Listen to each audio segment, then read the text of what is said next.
what's up, folks? Welcome back to On Texas Football, and welcome back to another edition of Football Theory. I'm lifetime Longhorn Rod Babers. Pleased to be joined by our own coach, former high school football coach at Belton, Rotan, Brownwood, Belton, also Rotan, Burnett, also played college football at Abilene Christian, also coached there as well, and was on the staff at the University of Texas for multiple head football coaches. And now you can catch his work at shipleyranches.com. It is head coach Bob Shipley. What's going on, Coach? How you doing? Hey, I'm doing good. Trying to stay warm, get a little warmer outside. Yeah, it's actually getting kind of nice outside. We dealt with kind of the winter, the winter mix and the winter freeze, and now the sun's shining. It's actually kind of nice outside right now, but I'm with you. Bundle up. Got to stay bundled up. And unfortunately, that does kind of say the end of football season, college football for us. So we're getting into our off-season discussions, really diving into looking at the 2025 roster, what the Longhorns are going to look like, what the personality and identity of this team may be. Two things I want to look at today, Coach. Number one, of course, a lot of talk about Arch Manning taking over as the starting quarterback, but more about his mobility and what his mobility, how it may transform the offense. And I got an idea that people aren't talking enough about how I think it's going to transform the offense. We'll get into that. We'll also talk about the second most important position behind quarterback, which is tight end. In Sark's offense anyway. Those are his words, not mine. He says the second most important position in his offense. And, Coach, he'll have the least experienced room, tight end room that he's had since he's been here. I mean, he ain't got a catch returning in the tight end room. 2021, remember you had Jared Wiley and Cade Brewer, two good players, and one of those guys ended up going to the league, Jared Wiley. Second year, of course, you had JT and Gunnar Helm. Had those guys your second and third year. Last year, you had Gunnar Helm, who had one of his best seasons, one of the greatest seasons ever for a Texas tight end.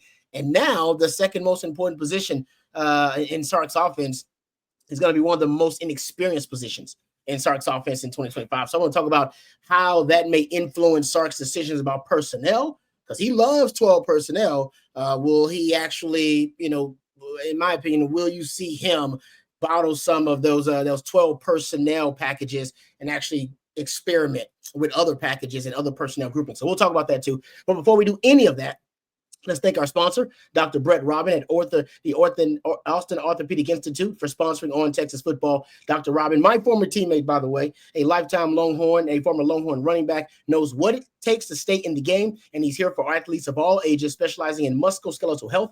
Dr. Robin treats joint pain and injuries with a conservative approach first, but also offers advanced surgical options, including arthroscopic procedures, fracture management, and total joint replacements if necessary. With convenient offices in Austin, Georgetown, and Killeen, Dr. Robin is accepting new patients every day, including today. If you're looking for a top-notch orthopedic specialist, give Dr. Robin a call at 512-856-1000. That's 512-856-1000. And get back to your active lifestyle and doing what you love. And thank you very much to my former teammate, lifetime Longhorn, Dr. Brett Robin, for being a sponsor here on Texas Football and being a sponsor of Football Theory. All right, Coach, let's start right off talking about Arch Manning. We saw his mobility on display last season. He has some power to his running. He also has an explosive element. Yes, he was clocked at 20-something miles per hour. But, a lot of people think that, this offense is going to change because of that mobility. And I agree. I think it is going to be changed. Will it be weaponized by Sark is a different question. I don't know if that's the case. I do think it will help in the red zone.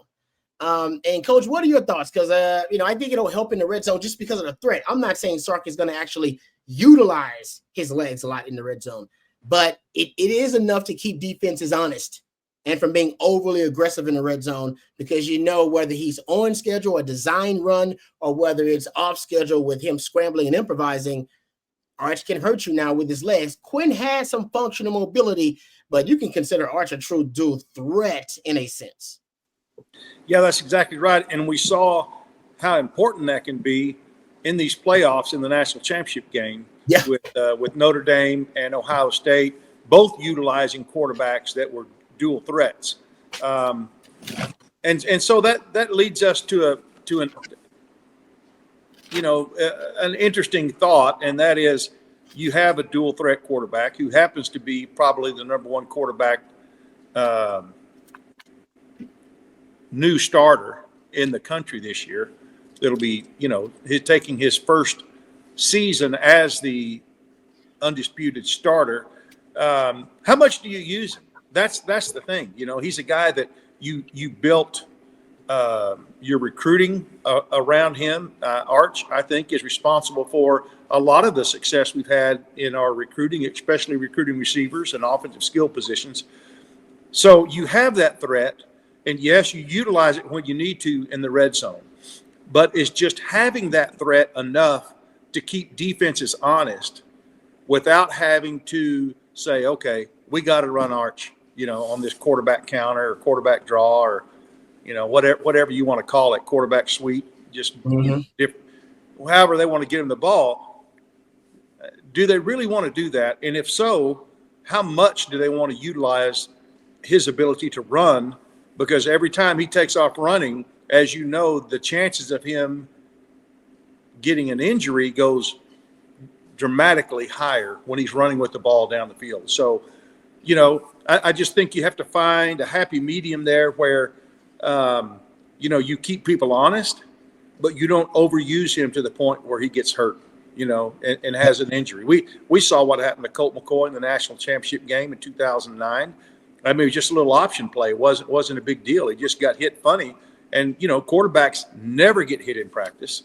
And so they sometimes quarterbacks don't really know how to take a hit or how to prepare themselves for a hit, because they don't ever get hit.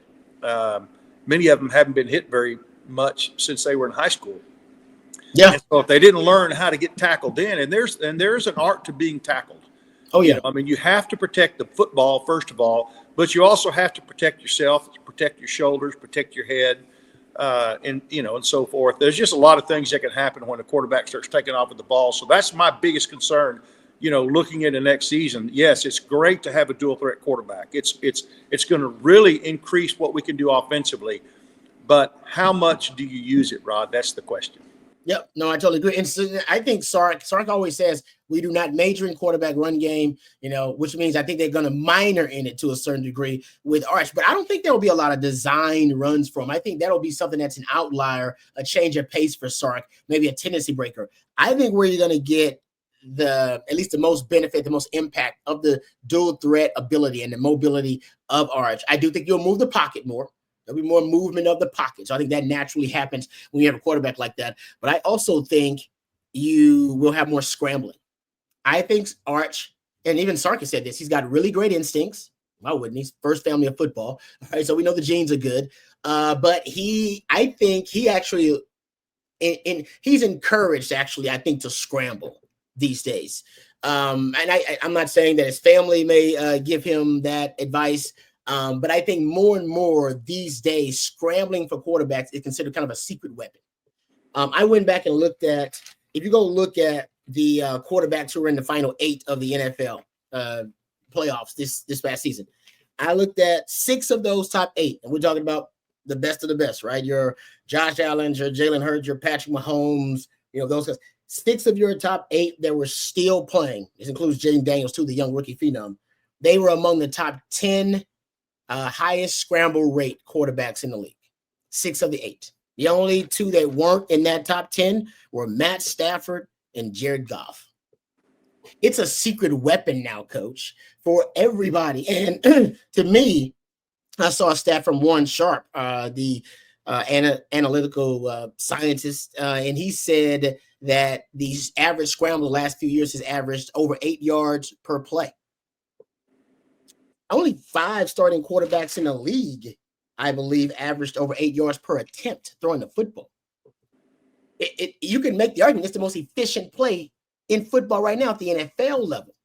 And there are now a lot of coordinators and offensive minds who are baking the scramble into the play. Essentially, they are informing their QB of the route combinations and where the defense will probably be. And in a sense, where the green grass will also be. And you can anticipate that if you can get past the first line of defense. So I think that's where you're going to see Arch really make an impact with his legs. We haven't seen Sam Elling was a really scramble-happy quarterback. He scrambled a lot, mostly because his offensive line just wasn't up to par. So he learned to get the hell out of Dodge and just either keep the play alive or just go make a play. Arch is not going to be like that. I don't think Arch will be abandoning a pocket because I do think he goes through progressions naturally really well, and he likes to throw the deep ball, so he wants to get the vertical passing game going. But when the play breaks down and when he's got to go off schedule, which Sark isn't comfortable with either, but I think he's way more comfortable than Quinn off schedule, and I think he's actually going to be an underrated scrambler. Now in the red zone, I think it'll improve your red zone offense too. We'll talk about that in a second. But Coach, I think the scrambling element, people aren't.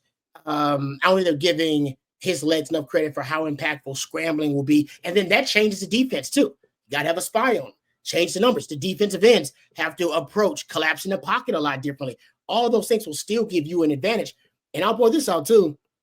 I mean, VY, the most famous play in Texas football history is a scramble, guys. 4th and 5, just a scramble. That's it. And by the way, 4th and 5, we know Greg Davis called the same play back to back.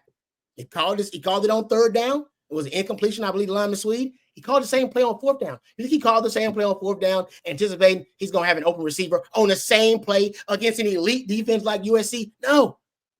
To this day, I think they had scramble ready to go. I think VY kind of knew, like, nah, first, when them guys ain't open, I'm gone. As soon as I see they ain't open, I ain't going through progression. They ain't open, I'm out of here. They ran the same play back-to-back times. So my point is this. Scrambling, it is such a threat, Coach, because it forces the defense to defend 3 plays in one, the mobility. I got to defend the initial play. I got to defend the scramble drill if I'm successful there. And then I got to defend the quarterback as a runner. 3 plays and run. That's what's going to exhaust defenses next year. Worried about Archman. Yeah, that's great. I've always said having a quarterback, a mobile quarterback in the run that can run is like having 12 guys on offense. Yep. Because a lot of times he's not accounted for in typical defensive schemes. But as long as Arch does when he takes off scrambling, if he'll get down when he has to get down and not take unnecessary risk, then, hopefully, knock on wood, we can make it through the season. No, you're right. That's one thing. He's got to be going back to VY, I'll give VY a lot of credit. I never seen VY get hit cleanly. He was a huge target, Coach. 6'5", long, rangy. It's amazing how skinny he would get at the right time and how he could just avoid defenders with just these ever so subtle, slight movements here and there. And that's being a smart, responsible runner, and I'm hoping that is Arch too. Because if he's not, then you must curtail that, that behavior. If he's not a smart runner, you don't want to expose too much. But if he's a smart runner, guys like Russell Wilson have been smart runners. Guys like VY was a smart runner. There are smart runners in the league. There are runners who run in a very irresponsible, reckless manner too. Cam Newton was kind of like that. Andrew Luck, I remember, was like that. If you're going to be a mobile quarterback, you got to be responsible about the way you approach your mobility, if you will. All right.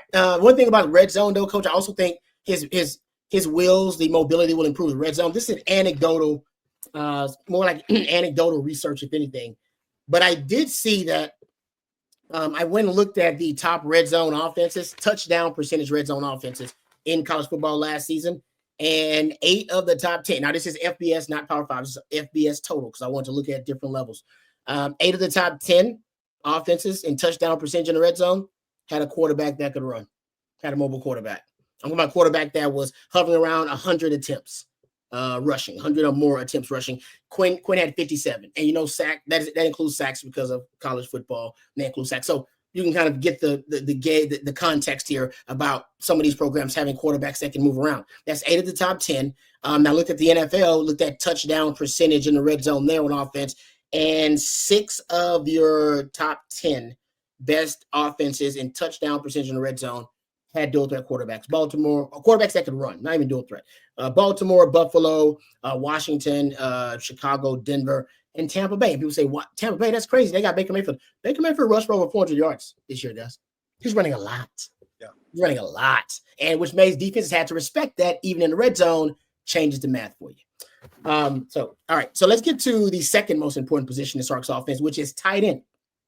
And Sark is on the record for saying that. Now, usually I'm not concerned that much about the tight end position. It is interesting because I think for Sark's offense, it is the connective tissue between the spread philosophy and the power ideology that Sark he really wants to combine.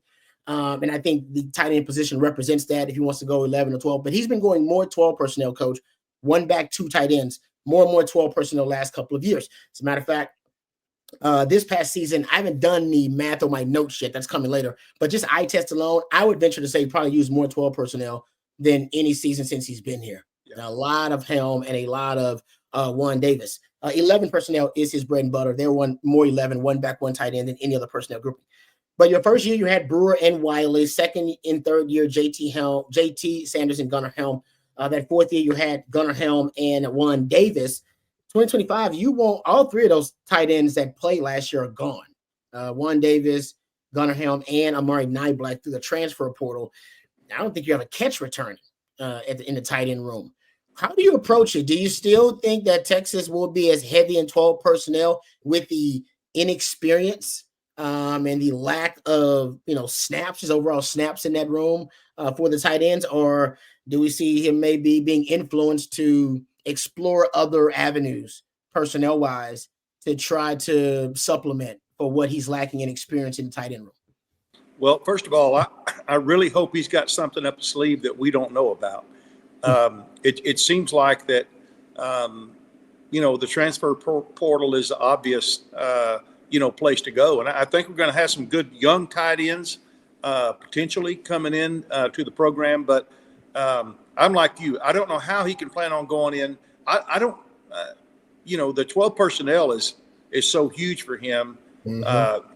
He's got to have something up his sleeve, portal wise, or something that he knows. I don't know how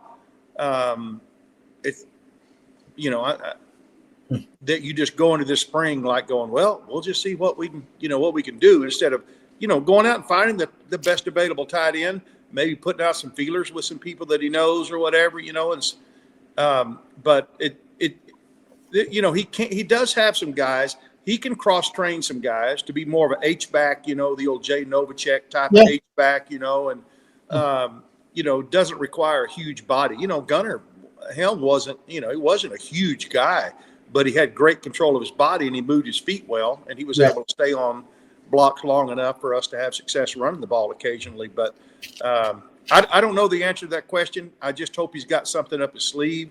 If worse comes to worse, I think they'll cross-train some guys and to give us maybe, and it may go with, kind of getting a little, maybe a smaller body offensive lineman that's athletic that they can cross-train a little bit to go in as a tight end, a blocking tight end or something like that.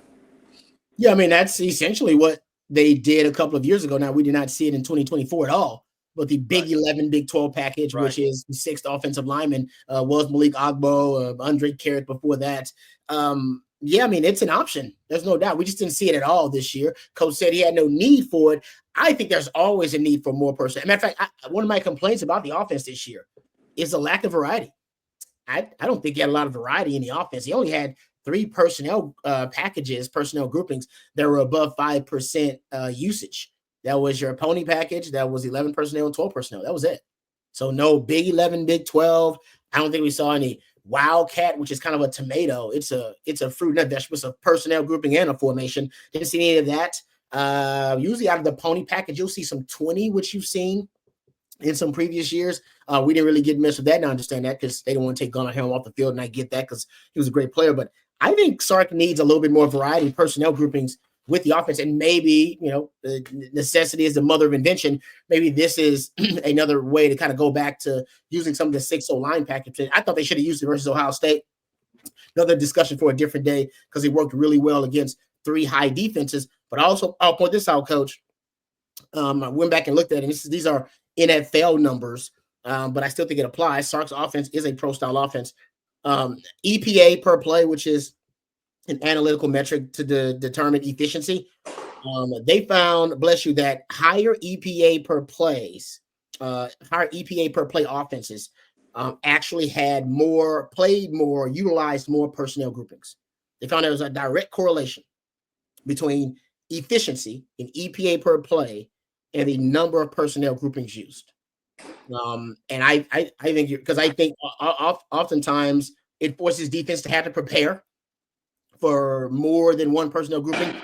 Coach, with limited practice time, sometimes that's just tough to do, to prepare for every scenario and to prepare for ghosts, if you will. And I think just making your opponent waste practice time, preparing for all these personnel groupings, I think that helps you ultimately. And I think it also helps them have to adjust in game to all these different personnel groupings. They might get caught with the wrong personnel out there trying to match up with you. And That's your instant matchup advantage right there. So a lot of different, I think, advantages to it. We'll see if Sark has a little bit more diversity and variety in the offense in 2025, maybe out of necessity more so than anything else.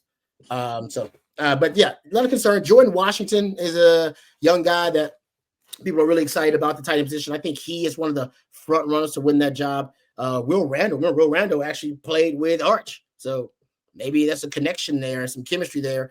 Amari Winston is coming in with this class along with Nick Townsend, who's a freak. He's a freshman. Nick is, yeah. If there's a guy that I think may be able to play right away, potentially, he's one of them. There's a few of them in this class, but he might be one of them, Coach. And you may need him. You might need him to play a little bit. There's also, I don't know if Spencer Shannon is still around for Texas, but so they got some tight ends, but they're unproven commodities and guys who really haven't played any critical snaps. All right, let's thank our sponsor one more time, Brett Robin, before we end our show here, the Football Theory. Dr. Robin is a orthopedic specialist at the Austin Orthopedic Institute. We appreciate them for sponsoring Football Theory and being a member of the All in Texas football family. Dr. Robin, a former Longhorn running back and a lifetime Longhorn and my former teammate. He knows what it takes to stay in the game, and he's here for athletes of all ages. Specializing in musculoskeletal health, Dr. Robin treats joint pain and injuries with a conservative approach first, but also offers advanced surgical options, including arthroscopic procedures, fracture management, and total joint replacements if necessary. With convenient offices in Austin, Georgetown, and Killeen, Dr. Robin is accepting new patients right now. And if you're looking for a top-notch orthopedic specialist, give Dr. Robin a call at 512-856-1000 and get back to your active lifestyle and doing what you love. Thank you very much to Dr. Robin for being a sponsor here on Texas Football and sponsoring Football Theory. Coach, thank you for all of the wisdom and the knowledge. We appreciate it. As always, thank all you guys out there for watching and for listening. Thank Matthew behind the scenes. He's a real MVP. And until next time, for Coach, for Matthew, and myself, hook 'em horns.